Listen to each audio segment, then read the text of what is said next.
LA 한인회와 총영사관 그리고 시 경찰국과 시의원 등은 만일의 사태에 대비한 대책회의를 가졌습니다. 직접적인 대응은 자제하고 우선 경찰서에 신고해 줄 것을 당부했습니다. 주 방위군이 LA 한인타운 한복판에 배치됐습니다. 시위 사태에 대비한 경기태세에 돌입했습니다. LA 한인상공회의소와 총영사관 등은 한인업소들에게 보호 판막이 설치 공사를 무료로 해주기로 했습니다. 다 같이 힘을 모으자는 취지입니다. 미 전국에서는 일주일째 거친 시위가 곳곳에서 계속됐습니다. LA시 정부는 3일째 통행 금지를 시행했습니다. LA시 정부는 오늘부터 주차장 영업 신청 접수를 시작했습니다. 한인업소들은 음식점 운영에 숨통이 트일 수 있을지 기대하고 있습니다.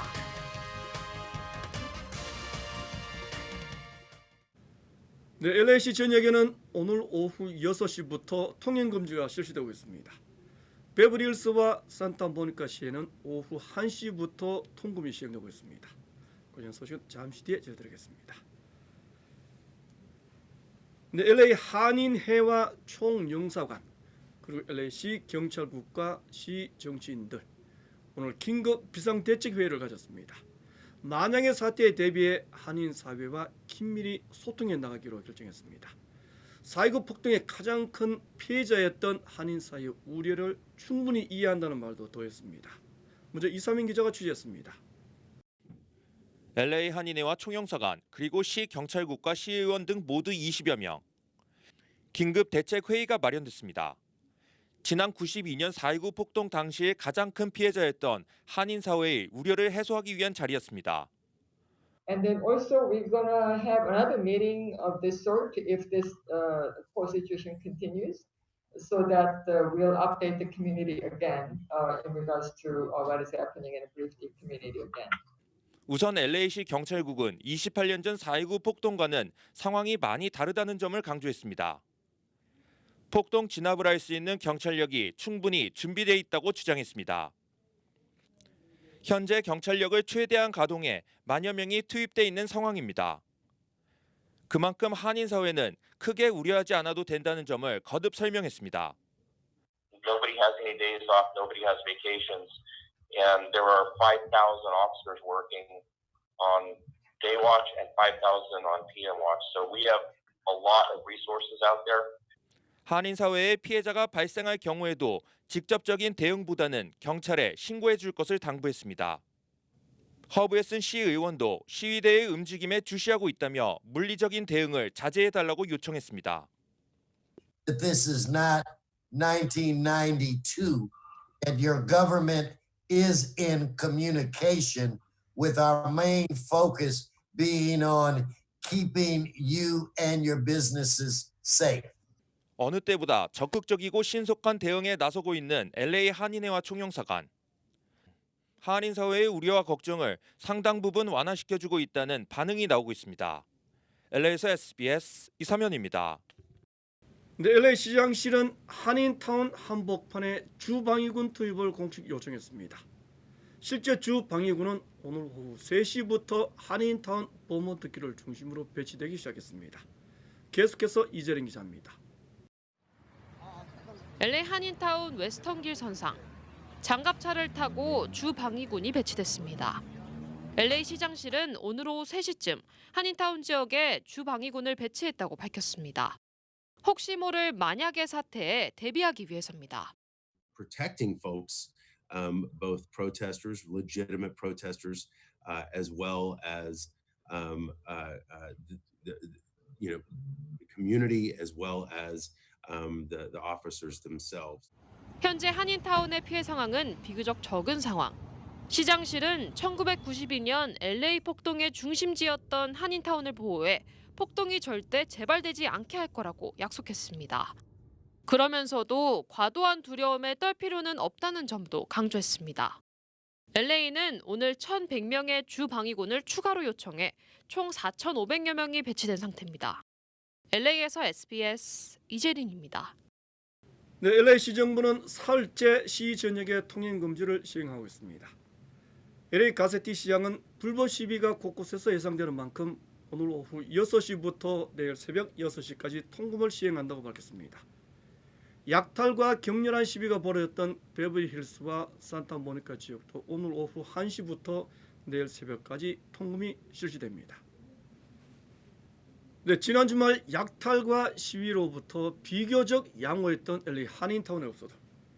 하지만 일부 업소들은 유리창이 파손되거나 물품까지 약탈당했습니다. LA 한인 상공회의소와 총영사관은 보호 판막이 설치 공사를 무료로 지원해 주기로 했습니다. 김민우 기자가 취재했습니다. LA 한인타운 8가와 옥스포드 길에 위치한 한 쇼핑몰.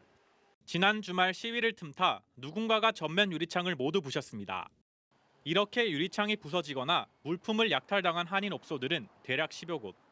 LA 한인 상공회의소는 피해 업소들을 돕기 위해 무료로 보호 판막이를 설치해 주기로 했습니다. 여러분들이 연락을 하시면은 도움을 드리도록 하겠습니다. 그리고 모든 분에게는 드릴 수는 없지만은 선착순으로 우리들이 하도록 하겠습니다. LA 총영사관도 보호 판막이 설치 사업을 적극 지원하기로 했습니다. 필요할 경우 한국 정부에도 예산 지원을 공식 요청할 방침입니다. 그 재해동포재단에서 파견된 영사가 이제 본부와 협의를 하고 있고 필요하다면 정부 쪽에도 금액이 많을 경우에는 요청을 할 예정입니다. 한인 상공회의소 측은 한인 사회의 자발적인 기부와 다양한 단체들의 지원을 받기로 했습니다. 판막이 대상 업소는 우선 선착순으로 60여 곳을 선정할 예정입니다. 가주마켓과 코리아타운 플라자 같은 대형 마켓들은 이미 보호 판막이 공사를 모두 마쳤습니다. 한인 업주들은 어렵고 힘든 시기에 한인 단체들의 지원을 크게 반기는 분위기입니다. 이번에는 이제 한인들이 많이들 옛날에 당했던 경험이 있어서 이렇게 칸막이를 합판으로 많이 치고 있더라고요. 그런 상황에 나도 우리 가게를 합판을 쳐야 되는 거 아닌가 하고 있었는데 우리 코리안 챔버에서 영사관하고 조인을 해서 이렇게 하겠다고. 28년 전 4.29 폭동의 상처가 아직 남아있는 한인 사회. 각 단체들의 유기적인 도움과 긴밀한 소통이 필요한 시기입니다. LA에서 SBS 김민우입니다. 네, 코로나 사태가 조금 풀리는가 싶더니 다시 시위 사태가 덮치고 있습니다. 한인 업주들의 고민은 더욱 커졌습니다. 이상민 기자의 보도입니다. LA 한인타운 한복판인 웨스턴과 유가 부근 거리입니다. 이미 일부 업소들은 보호 판막이 설치를 마쳤습니다. 당연히 영업도 포기했습니다. 시위 사태가 곳곳으로 확산되면서 혹시나 하는 마음에 영업 중단을 결정한 겁니다. 한인 업주들의 시름은 더욱 깊어졌습니다. 코로나 사태가 조금 풀리는가 싶더니 다시 시위 사태가 덮쳤습니다. 대형 마켓들까지 대부분 철수한 상황입니다. 더구나 이른 초저녁부터 통행금지 조치가 시행되면서 그나마 영업 재개도 무산됐습니다. 코로나 바이러스 확산이 주춤하는 사이 이제는 폭동과 약탈을 걱정해야 하는 처지가 됐습니다. SBS 이사면입니다. 네, 시위 사태가 확산되면서 코로나 감염 우려도 다시 높아가고 있습니다. 거리두기와 마스크 착용이 제대로 지켜지지 않고 있습니다. 김민우 기자입니다. 전국에서 연일 벌어지는 인종차별 반대 시위. 대규모 인파가 한정된 공간에 밀집하는 만큼 코로나19 재확산 우려도 높아지고 있습니다. 먼저 수백 수천 명이 촘촘히 붙어 시위를 펼치기 때문에 거리두기는 사실상 실종됐다는 겁니다. 더구나 시위대에는 마스크를 착용하지 않는 참여자들도 상당수인 것으로 나타나고 있습니다. 소리를 지르고 구호를 외치는 시위 현장에서는 비말을 통한 감염 위협이 더욱 높아진다는 것입니다. 전문가들은 특히 무증상 감염자들을 가장 큰 위협으로 꼽고 있습니다. 시위대 안에 마스크를 쓰지 않은 무증상 감염자가 많을 경우 바이러스의 빠른 전파가 우려된다는 것입니다. 스캇 코틀립 전 연방식품의약국 국장은 많은 시위 참여자들이 대중교통을 이용하면서 집단 감염에 취약할 수도 있다고 지적하기도 했습니다. LA에서 SBS 김민우입니다. 네, 미 전역에서는 시위가 더욱 과격화되는 양상을 빚고 있습니다. 첫 시위가 발생했던 미네아폴리스에서는 일주일째 격렬한 시위가 계속됐습니다. 트럼프 대통령의 거친 발언도 이어졌습니다. 손수민 특파원이 취재했습니다. 워싱턴입니다. 플로이드 씨 사망에 항의하는 시위가 미 전역으로 점점 더 거칠게 확산하고 있습니다. 주요 도시에서 밤마다 약탈과 폭력, 방화가 일상이 된 가운데 시위 시작 후 7일 동안 체포된 사람은 4천여 명에 이른다고 CNN 방송이 전했습니다. 월마트 등 대형 유통 매장들이 폐쇄에 들어갔고 야간 통행 금지령도 40개 이상 도시로 확대됐습니다. 미 중부 켄터키주에서는 주 방위군이 투입된 이후 처음으로 시민이 시위 현장에서 총에 맞아 숨졌습니다. 켄터키 주지사는 월요일 새벽 53살 메가티 씨가 경찰과 군이 쏜 총에 맞아 숨졌다며 영상 공개를 비롯한 조사를 지시했습니다. 뉴욕시도 지난 주말 뉴욕 경찰이 차량으로 시위대를 밀어붙인 사건을 조사하고 있다고 밝혔습니다. 하지만 사태 수습을 주도해야 할 트럼프 대통령은 주지사들과의 전화대책회의에서 폭력화한 시위대를 쓰레기라고 비난하며 힘으로 제압하라고 지시했습니다. What happened in the state of Minnesota? They were electric stuff all over the world. No domination. You have to dominate. 반면 숨진 플로이드 씨 가족은 사망 현장을 찾아 폭력으로는 문제 해결이 안 된다고 호소했습니다. Want us to destroy our stuff? Come on, dog. They're not gonna move. So let's do this another way. 플로이드 씨 가족의 의뢰를 받은 부검인은 질식과 과다 출혈이 사인이라며 목을 누른 경찰관 외에 다른 경찰관들이 플로이드 씨를 제압한 것도 사망에 이르게 했다고 주장했습니다. 워싱턴에서 SBS 손성민입니다. 네, 워싱턴 DC에서도 격렬한 시위가 계속됐습니다. 트럼프 대통령은 한때 지하 벙커에 대피했던 것으로 알려졌습니다. 보도에 김윤수 특파원입니다. 밤늦은 시간 백악관 뒤편 광장이 불길에 휩싸였습니다. 여기저기서 최루탄이 발사되고 경찰이 진압에 나서면서 아수라장이 됩니다. 흥분한 시위대는 워싱턴 DC 곳곳의 상점을 약탈하기도 했습니다. Now we're starting to see looting. That is Continental Wine and Liquor across the street there. Basically, people broke through the front door. 백악관 바로 뒤에서 일어난 소동에 트럼프 대통령은 1시간 정도 지하 벙커로 대피한 걸로 알려졌습니다. 뉴욕과 LA 등에서도 시민 수천 명이 거리로 쏟아져 나와 플로이드의 죽음에 항의하는 시위를 이어갔고 도시 곳곳에서 약탈과 방화가 잇따랐습니다. 트럼프 대통령은 과격 시위의 배후로 극좌파, 안티파를 지목하고 테러 조직으로 지정하겠다고 밝혔습니다. This is being driven by Antifa, and they did it in Seattle, they've done it in Portland, they've done it in Berkeley. This is a destructive force of radical. 그러나 일부 시위 현장에서는 경찰이 인종차별에 항의하는 의미로 시위대를 향해 무릎을 꿇으며 플로이드의 죽음을 애도했습니다. 또 다른 현장에선 경찰이 시위대와 함께 행진하는 모습도 목격됐습니다.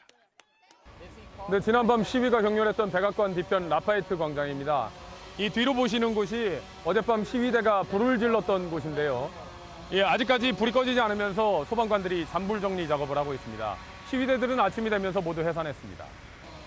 네, 이 안티파는 극우 파시스트에 반대하는 안티파시스트의 줄임말로 보시면 됩니다. 실체가 있는 조직이라기보다는 개념적인 단어로 보는 게 나을 것 같습니다.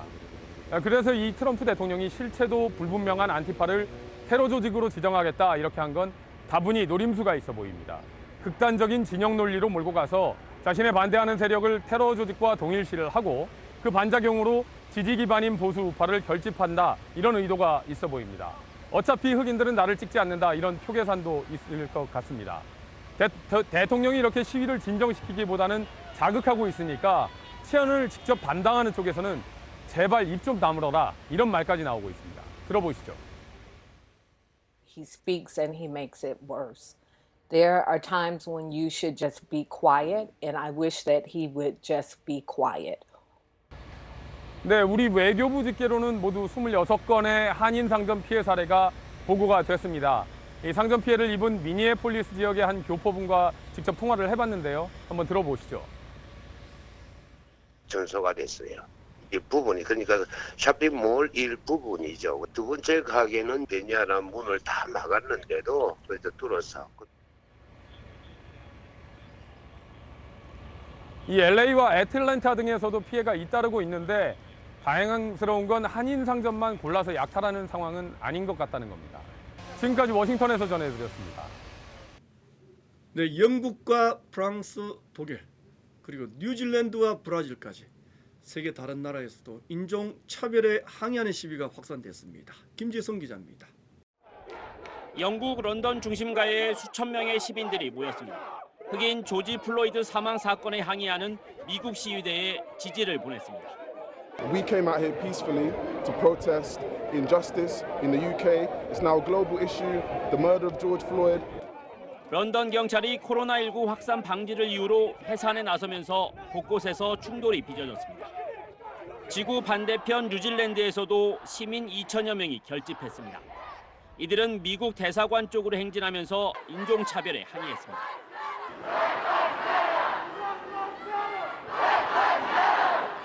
독일과 프랑스에서는 미국 대사관 앞에서 침묵 시위가 벌어졌고 지난달 흑인 소년이 경찰총에 맞아 숨진 브라질에서도 시위가 촉발됐습니다.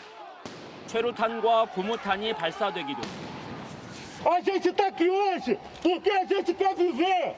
A gente está aqui hoje porque a gente está cansado desse Estado genocida. 전 세계 대형 음반사들은 흑인 사망에 항의하는 뜻으로 오늘을 블랙아웃 화요일로 이름 붙이고 하루 동안 모든 업무를 중단하기로 했습니다.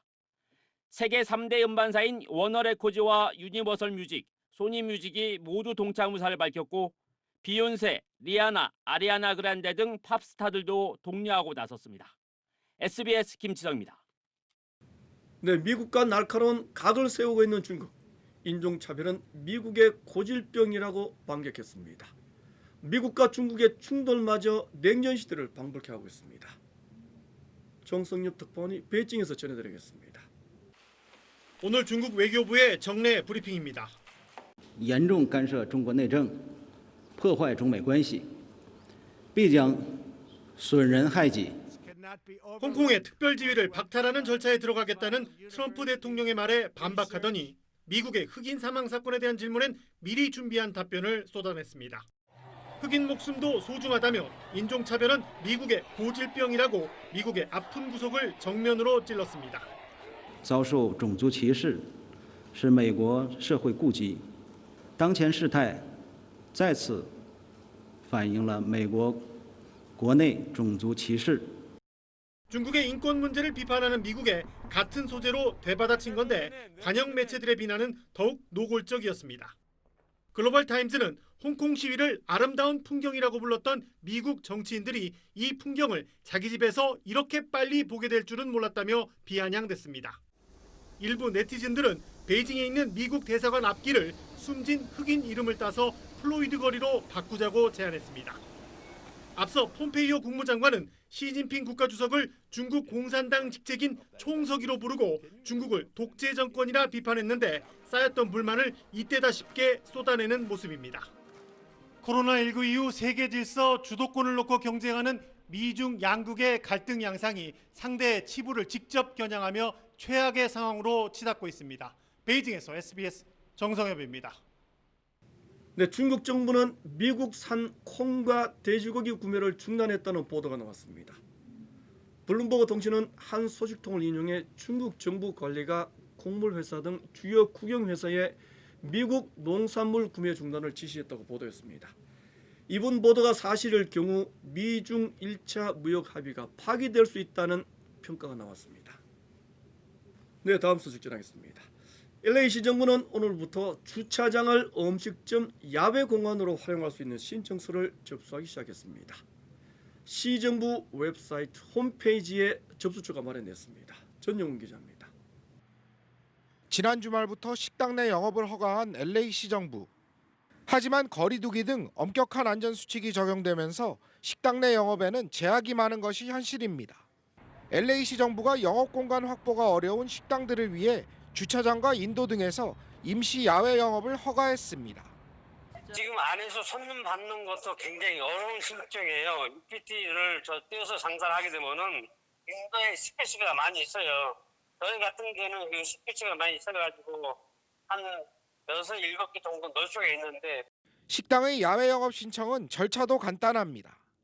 시정부가 마련한 전용 웹사이트에서 신청서를 접수하면 바로 허가를 받을 수 있도록 했습니다.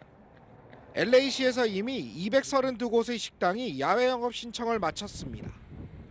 하지만 일부에서는 한인타운의 식당들에게는 도움이 안 된다는 불만의 목소리도 나오고 있습니다. 주류 식당들과 다르게 주차장 등 활용할 공간이 너무 부족하다는 것입니다. 그나마 오는 손님 발렛도 안 해주면서 맨날 파킹란 부족해가지고 그러는데 어디다 하냐고. 요새 짓는 건물들은 또 그 자기 업소 뒤에 파킹란이 있지도 않아. 이렇게 하면 식당 하지 말라는 얘기예요. 아직 영업 재개를 망설이는 한인 식당들이 대부분인 상황에서 야외 영업이 숨통을 틔워주는 역할을 할지 관심이 모아지고 있습니다. LA에서 SBS 전영웅입니다. 네, 코로나 바이러스가 후각신경을 통해 뇌까지 침투하는 것으로 나타났습니다. 코로나 감염자가 냄새와 맛을 느끼지 못하는 이유라고 합니다. 조동찬 의학 전문 기자가 설명해 드리겠습니다. 대구시 의사회가 증세가 가벼운 코로나19 환자를 조사한 결과 3,191명 중 15.3%에서 후각과 미각 기능이 떨어졌습니다. 여성은 모든 연령층에서 고르게 나타났고 남성은 20, 30대 젊은 층에서 두드러졌습니다. 이유는 코로나19 바이러스가 후각신경을 타고 뇌 안으로 침투하기 때문으로 나타났습니다. 이탈리아 연구팀이 증세가 시작된 지 4일 된 25세 코로나19 환자의 뇌를 MRI로 촬영했더니 후각신경들이 뇌 안으로 모이는 후각망울에 하얀 염증 소견이 관찰되고 인접한 뇌에도 하얗게 염증이 옮겨갔습니다. 28일 후 뇌 MRI를 다시 찍어봤더니 하얗게 보이던 염증은 모두 가라앉았지만 후각신경을 담당하는 부분의 두께가 얇아졌습니다. 후각 기능 소실이 지속할 수도 있다는 겁니다. 바이러스의 뇌 침투 경로가 밝혀지면서 코로나19 환자가 뇌염 환자처럼 경련 증세를 보이거나 척수병 환자처럼 운동장애를 앓는 이유를 설명할 수 있게 됐습니다. 하지만 전문가들의 걱정은 여기서 그치지 않습니다. 코로나19 바이러스가 뇌나 척수에서 오랫동안 잠복할 경우 완치된 후에라도 신경계 질병이 나타날 가능성을 배제할 수 없기 때문입니다. 미국 신시내티대 연구에서는 코로나19의 후각저하 증세가 고열과 호흡곤란 증세 악화와도 관련이 있는 것으로 나타났습니다. SBS 조동찬입니다. 네, G7 정상회의에 참여해달라는 트럼프 대통령의 요청에 대해 문재인 대통령은 기꺼이 참석하겠다는 뜻을 전했습니다. 두 정상은 전화통화를 가졌습니다. 전병남 기자입니다. 문재인 대통령과 도널드 트럼프 미국 대통령 간의 정상통화는 트럼프 대통령의 요청으로 어젯밤 9시 30분부터 15분간 이루어졌습니다. 먼저 문 대통령은 G7, 주요 7개국 정상회의에 참석해달라는 트럼프 대통령의 초청에 기꺼이 참석하겠다며 화답했습니다. 앞서 트럼프 대통령은 G7 정상회의를 9월로 연기하고 한국과 호주, 러시아, 인도도 초청하고 싶다고 밝혔습니다. 문 대통령은 트럼프 대통령의 초청에 감사한다며 방역과 경제에서 한국이 할 수 있는 역할을 다하고자 한다고 강조했습니다. 그러면서 대면 확대 정상회의가 개최되면 세계가 정상적인 상황과 경제로 돌아간다는 신호탄이 될 거라고 말했다고 강민석 청와대 대변인이 전했습니다. 두 정상은 G7의 한국, 호주, 인도, 러시아, 브라질 등을 더해 G11이나 G12 체제로 확대하는 방안에 대해서도 논의했습니다. 문 대통령은 G7 체제가 전 세계 문제에 대응하는 데 한계가 있다며 트럼프 대통령의 정상회의 확대 구상에 공감했습니다. 한미 정상회 통화는 문 대통령 취임 후 25번째이자 올해 들어 3번째이며 총선 직후 통화한 이후로는 44일 만입니다. SBS 전병남입니다. 네, 미국의 대기업들과 경제단체 그리고 교육기관들은 전문직 취업 비자를 제한하려는 정책은 재고돼야 한다고 주장했습니다. 특히 300여 기업들은 전문직 인력들이 축소된다면 상당한 경제적인 불확실성이 야기될 것이라고 주장했습니다. 미국의 국익에도 도움이 되지 않는다는 점을 강조했습니다. 여기에는 구글과 페이스북 그리고 마이크로소프트 같은 미국의 대표적인 기업들이 모두 동참했습니다. 네, 한국 정부도 코로나 사태 속에 경제 살리기와 일자리 창출에 온 힘을 쏟고 있습니다. 30조 원의 추가 예산을 투입할 방침이라고 합니다. 76조 원을 단계적으로 투입하는 한국판 뉴딜 정책도 구체화하고 있습니다. 잠시 뒤에 자세히 보도해드립니다.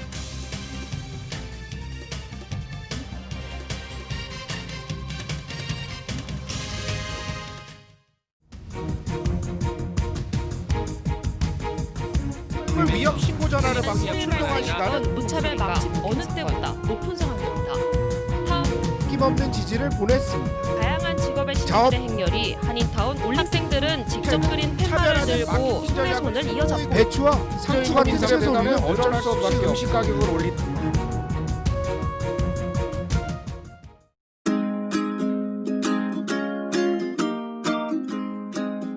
요즘 엄마 아빠가 많이 놀아줘요. 정말 재밌어요. 오랜만에 남편이랑 같이 집안 대청소도 할 수 있고 또 둘만의 대화도 자주 나눌 수 있고 평소에 시간 없어서 못했던 일들을 할 수 있어서 평소 일하느라 가정에 좀 무심했던 것 같아요. 근데 코로나 때문에 가족과 같이 있는 시간이 늘다 보니 잊고 있던 그런 가족의 소중함도 알게 되고 나쁘지만은 않네요. 엄마, 아빠 사랑해요. 재택근무하면서도 가족과 함께 자주 운동을 하다 보니까 몸도 마음도 건강해지는 것 같습니다. 가족 사랑, 사랑의 시작은 관심입니다. 이 캠페인은 가족의 건강을 생각하는 우메켄이 함께합니다. 네, 한국에 반환된 미군 기지에서 또다시 토양 오염 문제가 제기됐습니다. 다른 미군 기지 전체를 조사해야 한다는 목소리도 나오고 있습니다. 박찬범 기자입니다. 미군이 지난 2007년 국방부에 반환한 5만 6천 제곱미터 규모의 캠프 페이지 부지입니다. 땅을 1에서 2m 정도 파낸 지점에서 길게 느려진 검정 색깔의 띠가 보입니다. 당시 미군 비행장 활주로로 쓰인 아스콘으로 추정됩니다. 해당 부지는 지난 2009년에 국방부가 정화 작업을 주도해 이미 완료한 곳인데 페아스콘은 정화 작업 당시 모두 제거했어야 할 물질입니다. 2007년에 반환된 해당 미군 기지는 정화 비용으로만 예산 200억 원 가까이가 사용됐습니다. 환경단체는 유류 오염 정도를 보여주는 석유계 총 탄화수수도 기존치보다 6배 이상 초과해 부실 정화 의혹을 떨쳐낼 수 없다고 주장합니다. 폐기물 절차에 의해서 반출시키는 게 맞는데 그걸 안 하고 여기 그냥 놔둔 채로 흙을 이렇게 덮어버린 거죠. 캠프 페이지는 문화재 발굴 조사를 마친 뒤 도심공원으로 조성될 예정입니다. 전문가들은 오염 물질이 다량 발견된 만큼 식물이 자라기 어렵고 나무도 페아스콘 때문에 뿌리를 내릴 수 없어 사실상 공원 조성이 어려운 환경이라고 지적합니다. 뿌리는 더 밑으로 들어가게 돼 있습니다. 그럼 여기가 더 이상 뿌리가 못 들어가게 되면 그 나무는 고사할 수밖에 없습니다. 미군이 지난 2007년 국방부에 반환한 기지는 캠프 페이지를 포함해 전국에 23곳인데 공원 조성에 앞서 오염 정화가 제대로 됐는지 재조사가 필요하다는 목소리가 커지고 있습니다. SBS 박찬범입니다. 네, 무려 76조 원을 쏟아붓겠다는 한국판 뉴딜 정책. 한국 정부는 55만 개 일자리를 창출하겠다는 보다 구체화된 추진 방향을 공개했습니다. 보도에 정성진 기자입니다. 정부의 한국판 뉴딜 기본 구상은 고용 안전망 확대를 바탕으로 디지털과 녹색 산업에 재정을 투입해 산업 구조를 고도화하고 일자리를 만들어내겠다는 겁니다. 현 정부 임기 내인 2022년까지 31조 3천억 원, 2025년까지 모두 76조 원을 투입하는 계획입니다. 2022년까지 일자리 창출 목표는 55만 개입니다. 디지털 뉴딜에선 크게 빅데이터, 5G, 인공지능 산업이 중점적으로 육성됩니다. 초중고 전체 교실에 와이파이를 깔아 디지털 기반 교육 인프라를 구축합니다. 건강 취약계층과 만성 질환자 등 42만 명을 대상으로 모바일 기기와 웨어러블을 보급해 비대면 의료 인프라도 보강하기로 했습니다. 이른바 그린 뉴딜은 친환경 에너지 기술로의 전환을 추진하는 겁니다. 우선 어린이집, 공립학교 등을 에너지 고효율화 시설로 업그레이드하는 리모델링 사업이 전개됩니다. 고용 안전망도 크게 강화하기로 했습니다. 모든 취업자가 고용보험 혜택을 받을 수 있도록 고용보험 가입 범위를 단계적으로 확대하고 다음 달부터는 방문 판매원 등 일부 특수고용 노동자들도 산재보험 대상에 포함됩니다. 하지만 55만 개 일자리 중엔 상당수가 단기 일자리여서 지속 가능성에 의문이 제기됩니다. 한국판 뉴딜이라고 하기엔 아직 지향점이나 구체성이 떨어진다는 지적도 많습니다. 정부도 추가 과제를 보완해서 다음 달 종합 계획을 확정하겠다는 입장입니다. SBS 정성진입니다. 네, 한국 정부의 3차 추가 예산 투입 문제도 본격적으로 추진되고 있습니다. 30조 원 규모라고 합니다. 보도에 박가정 기자입니다. 당정청은 전례 없는 위기인 만큼 충분한 재정 투입이 필요하다며 이번 3차 추경안이 역대 최대 규모가 될 거라고 입을 모았습니다. 과감한 재정 투입을 계속하기 위해 정부는 단일 추경으로 역대 최대 규모의 3차 추경을 편성했습니다.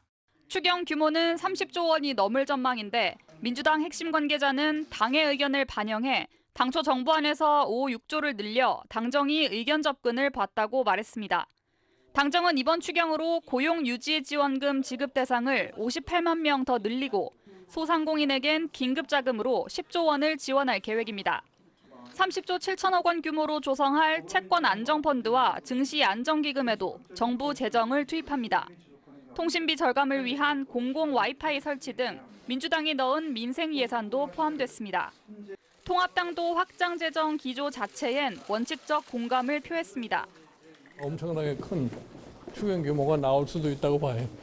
합리적인 근거를 가지고서 만들어지면은 협조해 줄 수 있죠. 오는 4일까지 추경안 국회 제출, 이달안 처리가 당정의 목표인데 추경안 심사를 할 국회 원구성이 선행돼야 하고 부족한 세입을 어느 정도 보충할지, 국채 발행 규모는 얼마나 할지 등을 둘러싼 여야의 줄다리기가 변수입니다. SBS 박하정입니다.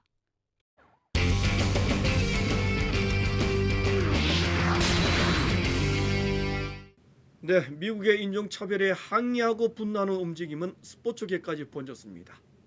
NBA 스타들이 가장 앞장서고 있습니다. 하승용 기자가 전하겠습니다. 옷을 드러내며 미국 경찰의 과잉 진압으로 숨진 흑인 남성 플로이드의 죽음을 추모했습니다. 경고를 감수하고 상의를 벗은 산초는 이후 2골을 더 몰아치며 해트트릭을 달성했고 경기 직후 SNS를 통해 하나로 뭉쳐 정의를 위해 싸우자며 동참을 호소했습니다. 산초의 동료 하키미 역시 인종차별에 반대하는 의미로 손으로 X자를 그렸고 메넨 글라드바흐의 튀랑은 한쪽 무릎을 꿇는 인종차별 항의 퍼포먼스로 골 세리머니를 대신했습니다. 시위가 걷잡을 수 없이 번지는 미국에서는 NBA 스타들이 함께하고 있습니다. 보스턴의 센터 에네스 칸터는 직접 거리 시위에 참가했고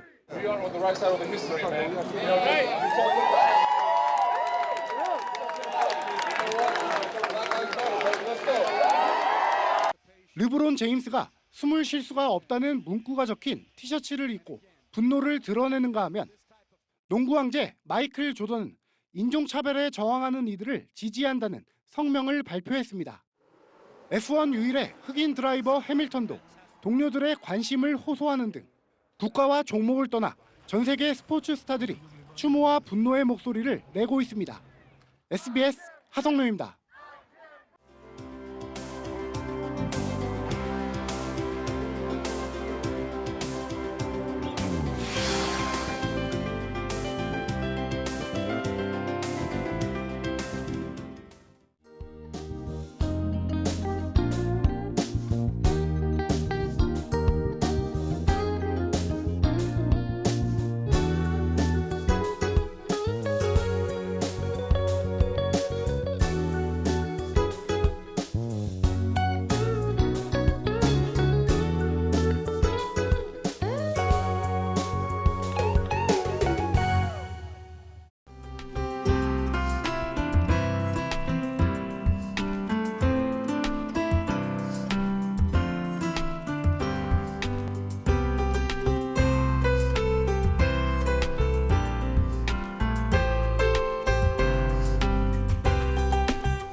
네, 경찰에 이어 주방위군, 이제는 군대까지 동원할지도 모르겠습니다. 덕과 질서를 강조하는 대통령이 오늘 또 강경 방침을 천명했습니다. 문제는 강경 대처보다는 대통령이 사용하는 말과 표현입니다. 최고 지도자의 한마디 한마디는 그 자체가 고도의 상징입니다. 대통령의 언사는 지침이고 방향입니다.